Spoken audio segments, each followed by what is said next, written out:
Hey everyone, Mr. DVB here. Today's video is going to be a little bit different than usual.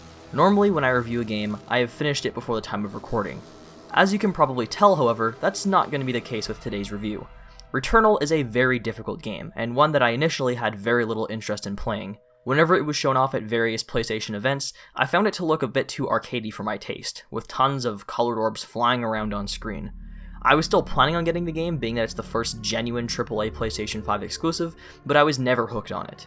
Eventually reviews dropped, and they were quite positive. I wasn't really surprised, as I never thought the game would be bad, I just didn't really think it looked like my kind of game. Anyways, I did pick it up, and I've punched in about 8 hours into the title so far, enough time for me to form a pretty solid opinion on the game. The reason I haven't finished it, and I am instead opting to do this first impressions video, is because the game is really hard. I'm roughly halfway through the game currently, and I've been having a pretty difficult time trying to get past the biome that I'm currently stuck on.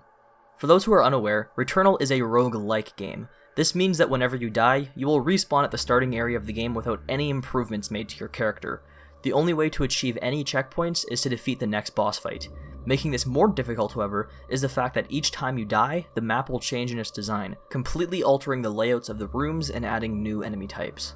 Any weapons or upgrades you get for your character are also lost in Returnal. This is what causes it to be a different game from something like Hades, where in that game when you unlock new weapons, you get to keep them for the rest of your game.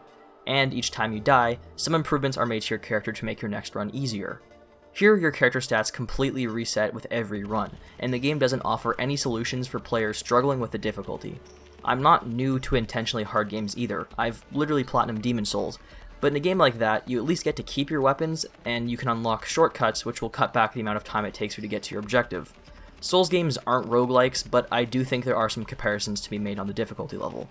I'm in no way suggesting that the game needs an easy mode. As a matter of fact, I think the combat difficulty is quite balanced, for the most part, but it is incredibly frustrating when quality weapons spawn completely at random. I've had cases where the game goes on for a while without giving me any high-class weapon, and in the meantime, the game is choosing to spawn rather higher-class enemies.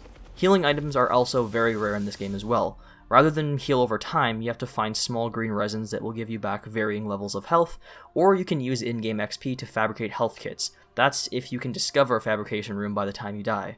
I don't want to sound like I'm complaining a ton, but there are some aspects of this game I found to be personally a bit unfair. Again, some people won't even care and will gracefully accept the level of challenge the game offers.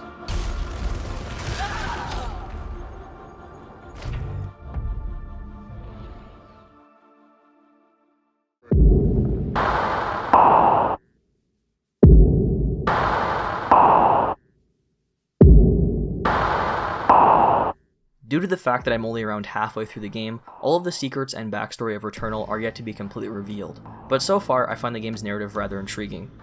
Unlike many other PlayStation exclusive titles, Returnal offers far less cutscenes and is more focused on discovering things through gameplay and lore. The general plot is that you play as an astronaut named Celine, who travels to a strange alien world after receiving a signal transmitting the phrase "White Shadow." While approaching the planet, your ship suffers a malfunction and you are forced into a crash landing. Soon after leaving your ship, you discover a corpse of another astronaut. However, this corpse is not another person and is in fact yours, introducing you to the endless loop of waking up, fighting, dying, and repeating. Throughout the game you will come across a house, the same house you lived on back on Earth. If you find the key, you can enter the house and learn some backstory of the main character Celine. These are some of my favorite sections of the game so far, as they change perspective to the first-person view and give off a slightly eerie, more horror vibe, very similar to the cancelled PT Silent Hills game. I won't dive into discoveries too much, but it definitely gives off the feeling that everything going on may not actually be real. As for the alien planet you're on, backstory can be discovered through two means: by coming across ciphers that will increase your knowledge of the alien language and allow you to read alien hieroglyphs that will dive into events on the planet, and large rooms filled with massive holograms. I really love the way all of this is handled in the game, and it goes to show that not every game needs a ton of cutscenes to explain the story, although I am not someone who has any issues with cutscenes in games. As it stands, the storyline is quite minimal, but discovering bits and pieces of lore and backstory for a character and the world drawn has proven to be quite interesting.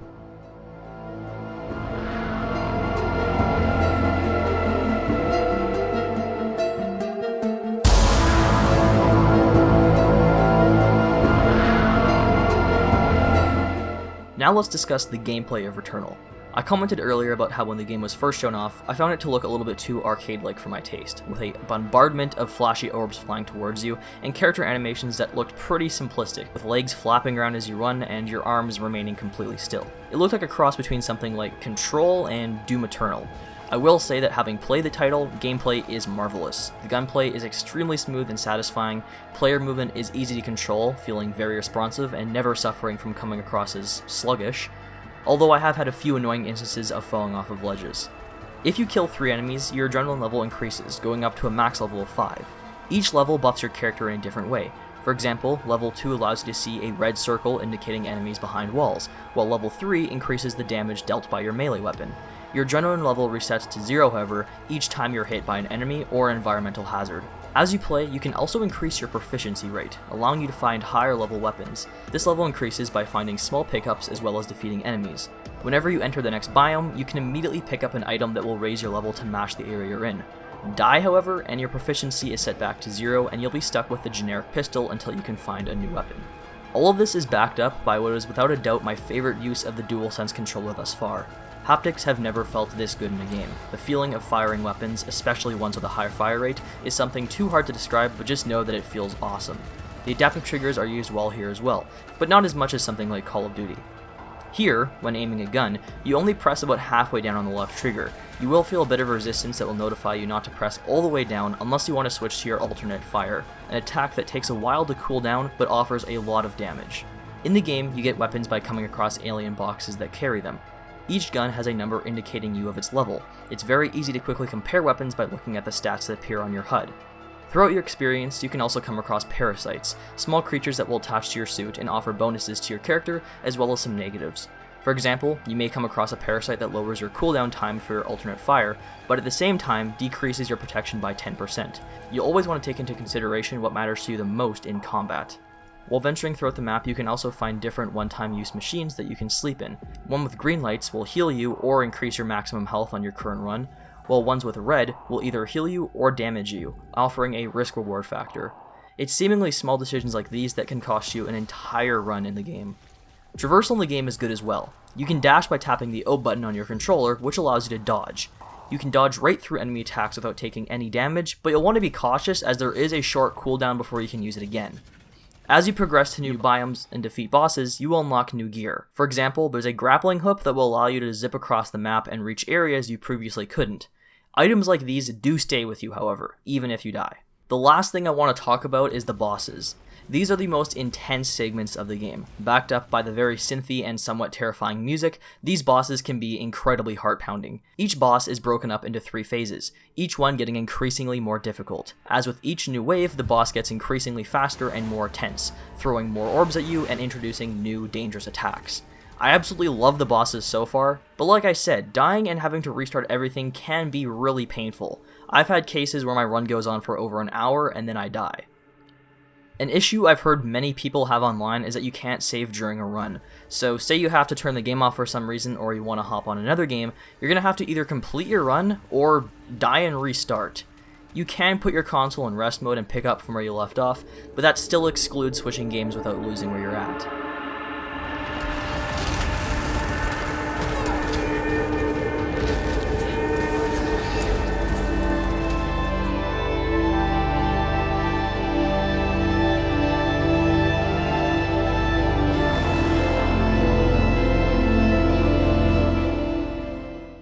The last category I want to discuss before wrapping up things is the presentation. Returnal is a very nice looking game. Running at a very smooth 4K 60 FPS with ray tracing enabled, the environments, well torn apart, have some really beautiful elements, with glowing plant life all around you. Textures look really good across the game, and I have no complaints as far as graphics go. Sound design is phenomenal as well. The sound of creatures and weapons are magnificent. Even the controller is used for minor things like raindrops, or during cutscenes when the character plays the piano, or flips through the pages of a book. It's all very well handled from a presentation standpoint. While I have still yet to finish Returnal, I have a pretty good idea of where I stand on the game. Gameplay is excellent, gunplay feels fantastic and can be loads of fun. The lore and backstory is intriguing, and unlocking the secrets of the main character's past leads to some really amazing sequences. I just find the game can be a little bit unfair in some areas. Runs can be completely driven by luck, with finding excellent weapons and having fewer tough enemies spawn.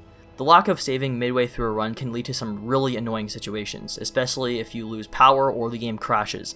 That can be easily fixed by only resetting runs if you die. Housemarque Games, who is one of Sony's smaller developers, have proven themselves to be more than capable of crafting a AAA title for the PS5, and I look forward to seeing what they do next.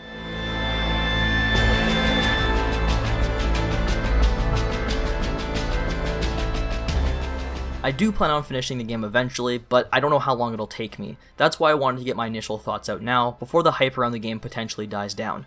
Tomorrow, Resident Evil 8 releases, so you can look forward to my review for that coming soon. In the meantime, consider subscribing to Mr. DVB for more game and movie related content.